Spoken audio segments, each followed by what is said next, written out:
નમસ્કાર મિત્રો, હું અક્ષય ખત્રી, ફાઉન્ડર અંક વિદ્યા. આપ સૌનું હાર્દિક સ્વાગત કરું છું. અંક વિદ્યા દ્વારા આયોજિત અંક કૌટિલ્ય એટલે ઇન્સ્પાયર્ડ બાય વૈદિક મેથ્સ સંપૂર્ણ ફ્રીમાં તમે વૈદિક ગણિત આ ચેનલ ઉપર હવેથી શીખશો.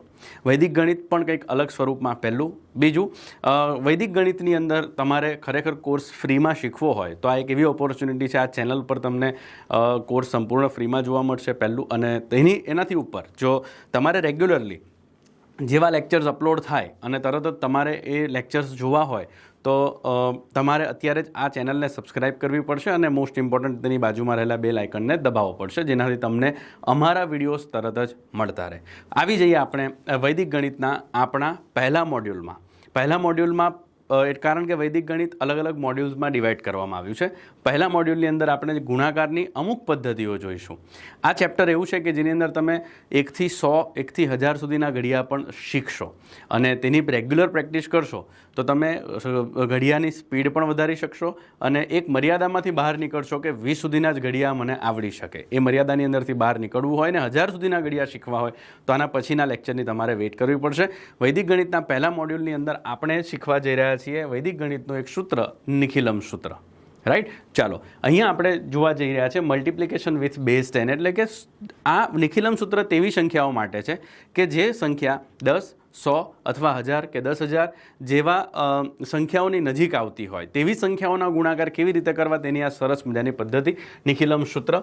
તેનું નામ મલ્ટિપ્લિકેશન. અહીંયા બેઝ કયો છે, આધાર કયો છે, 10.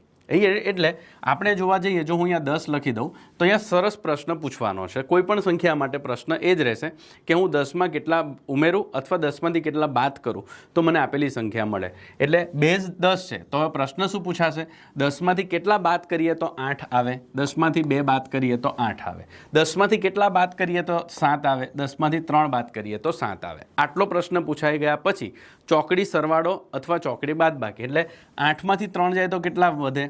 5. અને સીધો ગુણાકાર 3 દુ 6, 8 સતા 56. આ પ્રકારે આપણે જવાબ લાવી શકીએ. મને ખ્યાલ છે કે 8 સતા 56 બધાને મોઢે જ હોય, પણ આ શીખવાડવાનું કારણ શું? જેથી તમે મેથડથી પરિચિત થઈ શકો તેના માટે આ દાખલો લેવામાં આવ્યો છે. જેમ કે અહીંયા બેઝ 10. હવે તમે જુઓ, આ બંને સંખ્યાઓ 10થી નાની હતી. હવે આપણે 10થી મોટી સંખ્યા તરફ આગળ વધીએ તો 10માં હું કેટલા ઉમેરું તો 12 આવે 2, અને 10માં કેટલા ઉમેરું તો 13 આવે 3. હવે સીધો ચોકડી સરવાળો એટલે કે 12 + 3 અથવા 13 + 2 બંનેનો જવાબ 15 જ આવશે પહેલું. અને બીજું સીધો ગુણાકાર 3 અને 2નો ગુણાકાર કેટલો આવે? 6. 12 × 13નો ગુણાકાર કરવાથી તમને જવાબ મળશે 156. રાઈટ. અહીંયા 10માં કેટલા ઉમેરું તો 14 આવશે. 10માં આપણે 4 ઉમેરીએ તો 14 આવે. અને 10માં આપણે કેટલા ઉમેરીએ તો 17 આવે.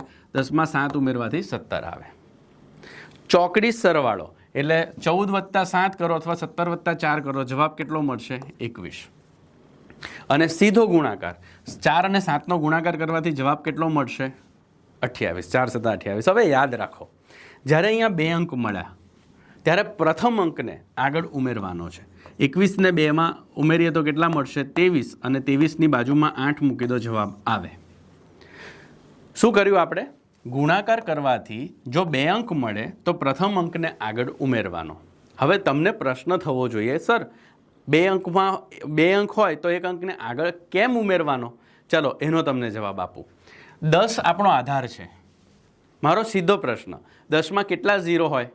10માં 1 0 હોય. એનો મતલબ એ કે 1 અંક રાખવાનો, જેટલા 0 હોય તેટલા અંક રાખવાના, બાકીના વધારા અંક કહેવાય તેને આગળ ઉમેરવાનો. એટલે 4 સતા 28માં 2 અંક હતા, 10માં તો એક જ શૂન્ય હોય એટલે 1 અંક એટલે છેલ્લા અંકને રાખી અને બાકીના અંકને આગળ ઉમેરવાના. વધારે એક એક્ઝામ્પલ જોઈએ. 10માં હું કેટલા ઉમેરું તો 19 થાય? 9. 10માં 9 ઉમેરવાથી 19 થાય. 10માંથી કેટલા ઉમેરું તો 18 થાય. 10માં હું 8 ઉમેરું તો 18 થાય. નિયમ શું છે? ચોકડી સરવાળો, કાં તો 19 + 8નો અથવા 18 + 9. જવાબ બંનેનો સરખો જ આવશે, 27. હવે 8 નવા કેટલા થાય? 72. મેં તમને શું કીધું? જ્યારે ગુણાકાર કરવાથી 2 અંક મળે છે ત્યારે પ્રથમ અંકને તમારે આગળ ઉમેરવાનો. 27 ને 7 કેટલા થાય? 34. અને છેલ્લા અંકને બાજુમાં મૂકવાથી 342 તમને જવાબ મળશે. રાઈટ. તો ચાલો હવે આપણે આગળ વધીએ. હવે કંઈક થોડી ડિફિકલ્ટી લેવલ વધારીએ. હવે શું છે? અત્યારે આપણે પહેલાં જે જોયું તેમાં 10ની નજીકની સંખ્યાઓ હતી. હવે જે જોવા જઈ રહ્યા છીએ તેમાં 100ની નજીકની સંખ્યાઓ છે. જેમ કે 94 અને 95. આધાર કયો છે આપણો? 100. કારણ કે બંને સંખ્યા કોની નજીક છે? 100ની. અહીંયા તમે એટલું ધ્યાન રાખો, આ ત્રણેય ઉદાહરણમાં એવી જ સંખ્યાઓ જોવા મળે છે કે જે બધી સંખ્યાઓ 100થી નાની હોય. એટલે કે હું એમ કહું કે 100માં કેટલા બાદ કરું તો 94 આવે, 100માંથી 6 બાદ કરવાથી 94 આવે, 100માંથી 5 બાદ કરવાથી 95 આવે. મેથડ બંનેમાં સેમ છે. પહેલામાં પણ આપણે ચોકડી સરવાળો અથવા ચોકડી બાદબાકી કરી અને સીધો ગુણાકાર કરીને 2 સ્ટેપમાં જવાબ મેળવતા. તો અહીંયા શું કરવું પડશે? કાં તો 95 -6 અથવા 94 -5, બંનેનો જવાબ કેટલો આવશે? 89. પહેલું સ્ટેપ. બીજું સ્ટેપ સીધો ગુણાકાર, 6 5 કેટલા થાય? 30. 8930 એ તમારો જવાબ આવશે. રાઈટ. હવે નેક્સ્ટ દાખલા ઉપર આગળ વધીએ. અહીંયા હું લખી દઉં છું 100. 100માં કેટલા બાદ કરું તો મને 98 મળે? તો 100માંથી 2 બાદ કરવાથી 98 મળે. 100માંથી કેટલા માઇનસ કરું તો મને 97 મળે. 100 - 3 = 97. બંને સ્ટેપ કમ્પ્લીટ. હવે પહેલું સ્ટેપ કમ્પ્લીટ. 98 - 3 = 95 અથવા 97 - 2 કરું તો 95. બંનેનો જવાબ સેમ આવશે. 2 અને 3નો ગુણાકાર કરો, 3 દુ કેટલા થાય? 6. હવે એક લોજિક અહીંયા હું કહેવા જઈ રહ્યો છું, ધ્યાનથી સાંભળજો. જ્યારે આધાર 10 હતો તો આપણે શું કહેતા કે મિનિમમ 1 અંકની સંખ્યા હોવી જોઈએ. જો 1 અંકથી વધારે હોય તો આપણે વધારે અંકને આગળ ઉમેરતા. અહીંયા કંઈક લોજિક બદલાય છે. અહીંયા કેટલા અંક? 100માં કેટલા 0 આવે? 2. તો ગુણાકાર કર્યા પછી જવાબ 2 અંક મિનિમમ હોવા જોઈએ. જો 1 જ અંક મળે છે તો તેની આગળ એક 0 મૂકીને જવાબ લખવાનો. અને 2 અંકથી મોટી સંખ્યા મળે ગુણાકાર કર્યા પછી તો 2 અંક રાખવાના, ત્રીજા અંકને આગળ ઉમેરી દેવાનો. રાઈટ. કારણ કે 100માં કેટલા અંક છે? 100માં કેટલા 0 છે? 2 0. ઇટ મીન્સ ગુણાકાર કર્યા પછી 2 અંકની સંખ્યા હોવી જોઈએ. જો ગુણાકાર કર્યા પછી 1 જ અંક મળે છે તો આગળ એક 0 ઉમેરવાનો. ક્લિયર? ચાલો આગળ વધીએ. 100માં હું કેટલા માઇનસ કરું તો મને 91 મળે. Answer is -9. 100માંથી 9 માઇનસ કરવા પડે ત્યારે આપણને 91 મળે. અને એવી જ રીતે 100માંથી 7 માઇનસ કરીએ તો 93 મળે. અહીંયા આપણું પહેલું સ્ટેપ. ચોકડી બાદબાકી અથવા ચોકડી સરવાળો. 93 - 9 કરો કે 91 - 7 કરો, જવાબ તમને 84 જ મળશે. અને સ્ટ્રેટ મલ્ટિપ્લિકેશન 7 અને 9, 7 નવા કેટલા થાય? 63. 8463 એ તમારો જવાબ આવશે. ક્લિયર? હવે એક સ્ટેપ હજી આગળ વધીએ. હવે એવી સંખ્યાઓ લઈએ જે બંને સંખ્યાઓ 100થી મોટી હોય. જેમ કે અહીંયા હું લખી દઉં છું બેઝ 100. 100માં હું કેટલા ઉમેરું તો 109 થાય. 100માં આપણે 9 ઉમેરીએ તો 109 અને 100માં 5 ઉમેરીએ તો 105. ચોકડી સરવાળો અને સ્ટ્રેટ મલ્ટિપ્લિકેશન 2 તો સ્ટેપ છે. 109ની અંદર 5 ઉમેરવાથી 114 આવે અને 9 પંચા કેટલા આવશે? 45.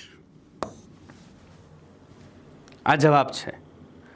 100માં 2 0 હોય એટલે 9 પંચા 45માં 2 અંક આવ્યા તો મેં કંઈ કર્યું નથી. જો 2ની જગ્યાએ 1 અંક આવત તો હું શું કરત? 1 અંકને લખીને તેની આગળ 0 એડ કરત. અને 3 અંક આવત તો હું શું કરત? 2 અંક રાખત, પહેલા અંકને આગળ ઉમેરી દેત. ક્લિયર? એટલે આટલું ધ્યાન રાખજો. 100માં હું કેટલા ઉમેરું તો 108 આવે. 100માં 8 ઉમેરવાથી 108 આવે. અને 100માં આપણે 4 ઉમેરીએ તો 104 આવે. ચોકડી સરવાળો 108 + 4 112 અને 8 અને 4નો ગુણાકાર કેટલો થાય? 8 ચોક 32. 11232 will be your answer. Right. હવે મોસ્ટ ઇમ્પોર્ટન્ટ મારે તમને જે દિશામાં આગળ લઈ જવા છે એ સંખ્યાના ઉદ્ભવ સ્થાનને અહીંયા શું સંબંધ છે. સંખ્યાનું ઉદ્ભવ સ્થાન મેં તમને ત્યારે પણ કીધેલું કે ગણતરીના તમામ કન્સેપ્ટની સાથે તેને સીધો સંબંધ છે. જેમ કે માની લો કે સંખ્યાઓ માત્ર 0થી 9 આપણે એવું કહીએ છીએ સંખ્યાના ઉદ્ભવ સ્થાનમાં, તો 109નું ઉદ્ભવ સ્થાન શું? 1 + 9 10, 10માં 1 અને 0નો સરવાળો કેટલો થાય? 1. એટલે 109નું ઉદ્ભવ સ્થાન 1. 105 1 + 5 = 6. જ્યારે તમે 109 અને 105નો ગુણાકાર કરો છો ત્યારે તમે ઇનડાયરેક્ટલી 6 એકા 6નો જ ગુણાકાર કરી રહ્યા છો. તમને જે જવાબ મળશે તેનું ઉદ્ભવ સ્થાન 6 આવવું જોઈએ. 1 ને 1 2 ને 4 6 ને 4 10 ને 5 15, 15માં 5 ને કેટલા થાય? 6. જવાબ છે. રાઈટ. 108નું ઉદ્ભવ સ્થાન કેટલું? 1 + 8 = 9. 104નું ઉદ્ભવ સ્થાન 1 + 4 = 5. જ્યારે તમે 108 અને 104નો ગુણાકાર કરો છો ત્યારે તમે ઇનડાયરેક્ટલી 9 અને 5નો જ ગુણાકાર કરી રહ્યા છો. 9 પંચા કેટલા થાય? 45. અને 45માં 4 ને 5 કેટલા? 9. તમને જે જવાબ મળશે તેનું ઉદ્ભવ સ્થાન 9 હશે. 1 ને 1 2, 2 ને 2 4, 4 ને 3 7, 7 ને 2 9. જો 9 નથી તો આન્સર જ ખોટો હશે. હું એમ નથી કહેતો કે 9 હોય એનો મતલબ દરેક વખતે આન્સર સાચો જ હશે, બટ જો 9 નથી તો આન્સર ખોટો જ હશે. આ રીતે સંખ્યાના ઉદ્ભવ સ્થાનને તમે દરેક રીતે કનેક્ટ કરી શકો. વધારે 2 ઉદાહરણ આપણી સામે છે. 100માં હું કેટલા ઉમેરું તો 107 થાય. તમારો પ્રશ્ન ઉત્તર હશે 7. અને એ જ રીતે 100માં 6 ઉમેરવાથી 106 આવે. ચોકડી સરવાળો 107 + 6 કરીએ તો 113 અને 7 છંગ કેટલા થાય? 42. 1 1 3 4 2 વિલ બી યોર આન્સર. અહીંયા 108 100માં 8 ઉમેરવાથી 108 થાય અને 100માં 9 ઉમેરવાથી 100 ને આપણે અહીંયા 104 કર્યું. એ જ પ્રકારનો દાખલો અહીંયા 108 × 109 છે. તમે જુઓ ચોકડી સરવાળો 108 + 9 કરીએ તો 117 આવે અને 8 નવા કેટલા આવશે? 72. હવે હું તમને ટાસ્ક સોંપું છું, આ બંને આન્સરને ઉદ્ભવ સ્થાનની મદદથી ચેક અવશ્ય કરજો કે જવાબ અને ઉદ્ભવ સ્થાનને સંબંધ છે કે નથી. હવે એક વસ્તુ મહત્વની બાકી રહી એ એવી કે એક સંખ્યા 100થી નાની હોય અને બીજી સંખ્યા 100થી મોટી હોય ત્યારે શું કરવું? ચાલો એક સ્ટેપ એડ થશે અહીંયા ખાલી. પહેલાના બંને સ્ટેપ સેમ. જેમ કે 100. 100માં હું કેટલા ઉમેરું તો 107 આવે? 7. અને 100માં કેટલા બાદ કરું તો 98 આવે? 2. સ્ટેપ નંબર 1, કાં તો 98માં 7 પ્લસ કરો કાં તો 107માંથી 2 માઇનસ કરો. જવાબ આવશે 105. હવે આ વાક્ય સૌથી મહત્વનું છે. વાક્ય એવું છે કે જ્યારે એક સંખ્યા 100થી મોટી હોય અને બીજી સંખ્યા 100થી નાની હોય ત્યારે પહેલું સ્ટેપ પૂરું થાય એટલે કે ચોકડી સરવાળો ચોકડી બાદબાકી પતે અને જે જવાબ મળે એમાં 2 ઝીરોને એડ કરી દેવાના. એટલે 105 મળ્યા તો મેં 2 ઝીરો એડ કર્યા. હવે સ્ટ્રેટ મલ્ટિપ્લિકેશન 7 દુ 14, પણ એક પ્લસ છે એક માઇનસ છે એટલે 7 દુ -14 આવશે. એટલે આમાંથી તમારે -14 કરવા પડશે. 10486 તમારો જવાબ હશે. કારણ કે એક પ્લસ હોય 8 7 દુ 14 તો થાય, પણ બેમાંથી એક પ્લસ અને એક માઇનસ હોય તો જવાબ માઇનસમાં મળે. પહેલામાં તો બંને માઇનસ હતા કાં તો બંને પ્લસ હતા. તમે જુઓ બંને માઇનસ હોય -6 -5 તો માઇનસ પ્લસ થઈને જવાબ 30 જ મળવાનો, એટલે ઉમેરવા જ પડવાના હતા. 3 દુ 6 પણ માઇનસ પ્લસ એટલે આપણે એને વધારે ધ્યાનમાં ન લીધું. પણ જ્યારે એક પ્લસ અને એક માઇનસ હોય, જેમ કે અહીંયા તમે જોઈ શકો છો તે પ્રમાણે 102 એટલે 100માં હું 2 ઉમેરું તો 102 થાય અને 100માં આપણે 4 માઇનસ કરીએ તો 104 થાય. 102માંથી તમે 4 બાદ કરો અથવા 96માં 2 ઉમેરો તો જવાબ 98 જ મળશે. હવેનું સ્ટેપ શું હતું? 2 ઝીરો એડ કરવાનું. અને પછી મેં તમને કીધું 4 દુ 8 તો -8. તમારો જવાબ આવશે 9792. એટલે જ્યારે એક સંખ્યા 100થી મોટી અને બીજી સંખ્યા 100થી નાની હોય ત્યારે આટલો નિયમ અવશ્ય ધ્યાન રાખજો. શિક્ષક તરીકે તમે મારી વાત સાંભળી રહ્યા છો તો ઇન્ટરેસ્ટ વધારવા માટે દરેક સંખ્યાના ઉદ્ભવ સ્થાનના ખ્યાલને અવશ્ય જોડો, જેનાથી ક્રોસ વેરિફિકેશનમાં તમને સરળતા રહે. એટલું ચોક્કસથી ધ્યાન રાખજો. મહત્તમ પ્રેક્ટિસ કરવાથી 3 થી 4 સેકન્ડમાં જવાબ બાળકો લાવે તે પ્રાથમિકતા આપી શકાય. કારણ કે વિદ્યાર્થીઓનો સ્પીડ વધશે, વિદ્યાર્થીઓનો કોન્ફિડન્સ વધશે, તો બાય ડિફોલ્ટ વિદ્યાર્થીઓનો ઇન્ટરેસ્ટ વધશે આ પ્રકારની પદ્ધતિઓ શીખવાથી. આ તો હજી ગુણાકારનો પહેલા મોડ્યુલનો પહેલો લેક્ચર હતો. નેક્સ્ટ લેક્ચરની અંદર આપણે 100 સુધીના ઘડિયા શીખવાના છીએ. અને 100 સુધીના ઘડિયા શીખવા માટે તમે અત્યારે જ મારી સાથે જોડાઓ અને વૈદિક ગણિતના ફ્રી કોર્સને અત્યારે શીખવા માટે અમારી સાથે તમે લાંબા સમય સુધી જોડાયેલા રહેજો. ધન્યવાદ. મળીશું આપણે નેક્સ્ટ વિડીયોમાં.